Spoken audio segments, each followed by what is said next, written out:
This is a video on how to interview leaders using ADIO's change management methodology. Let's start by looking at examples of leadership interview questions. Typically, we try and limit the number of questions that we take to leaders to a maximum of 8, preferably closer to 6. It's better to spend your additional time, if you have additional time with leadership, probing into their initial responses to get a better understanding of their alignment than asking them additional questions. Now, if we look at these sample questions on the screen, let's just talk about why we may use some of these questions and why we may not. The first question, you're getting 2 pieces of information here. One, you're finding out if they actually have spoken to their teams about the business case for this project. And you're finding out whether or not they've spoken to their teams, are they able to accurately pitch the business case for the project. Next, for the second question, you're asking about, is this the right time for the changes? Why or why not? What you're trying to find out in that question is, are they aligned to the priority of this project? This really tells you a lot about the resistance from the leader that you're talking to. They'll often use timing as a reason to try and move the priority of the project.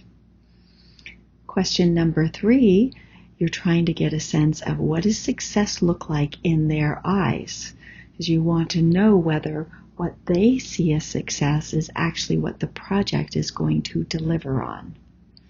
Next, you're asking about their role on the project.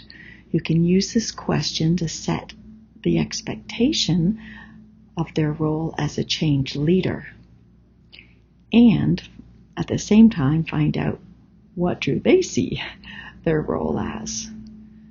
Question number 5 is around the impacts to their teams. This is helpful because it starts to give you that 50,000 foot level understanding about what might be, about how their teams may be impacted.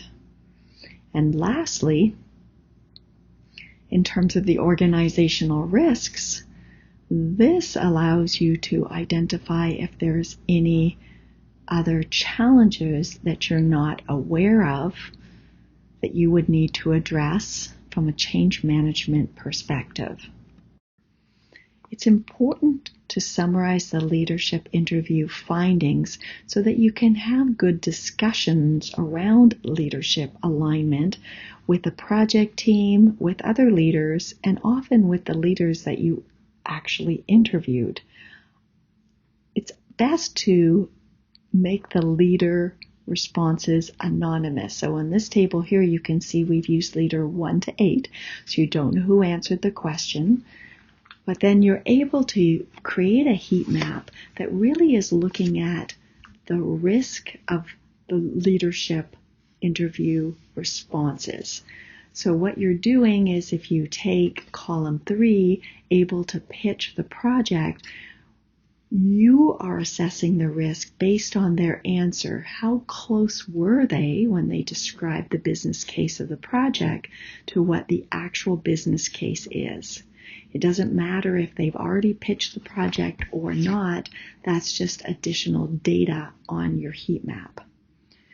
Then when you get into, do they agree with the timing? Same thing, you're looking at it from a risk perspective.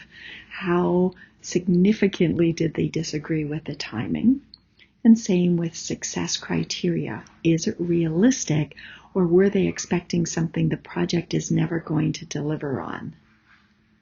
You do the same with the additional questions on understanding their role. You're looking at it from a risk perspective. Same with team impacts. How big an impact is it to their teams as they described it?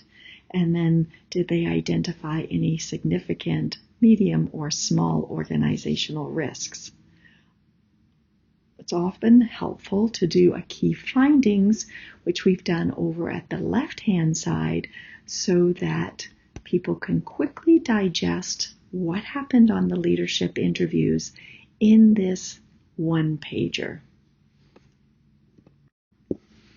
And that's it for executing leadership interviews. This information was brought to you by ADIO's Change Management Community of Practice, created for you.